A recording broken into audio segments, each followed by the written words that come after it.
ভাত খোৱাটো অলপ মানে হজম হৈছে। এতিয়া আপোনালোকৰ কাৰটো এনেকে চাওক আৰু এজন এজন বিক্ৰেতা লাইনকে পাইছে চাই লওক মানে কি পৰিছে এইটো কওক আমাক মানে প্ৰথম এক নম্বৰ কওক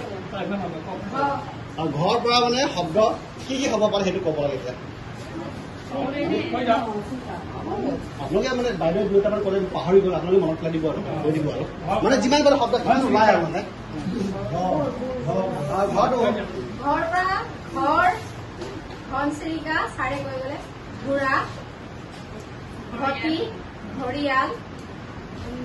ঠিক আছে বাইদেউ মোৰ ঘৰত পৰিছে খ বৰ্ণ কৈ যাওক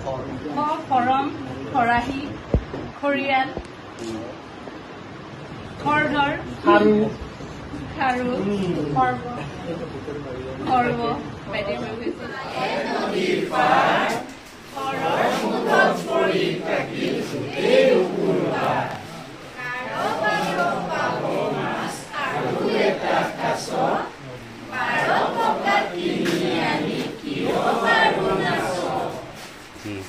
নাচি দিয়ক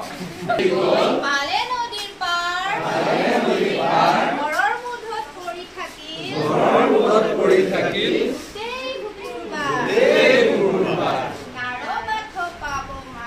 নাৰবাত পাব মাছ আৰু এটি কাছ 12 টকাত কিনি আনি কিয় বাৰু নাচ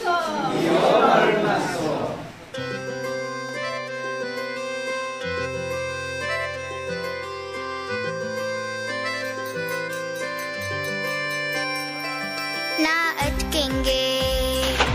ना भटकेंगे पढ़ने लिखने में हम तेज रहेंगे हल होंगे सवाल अब भाषा गणित के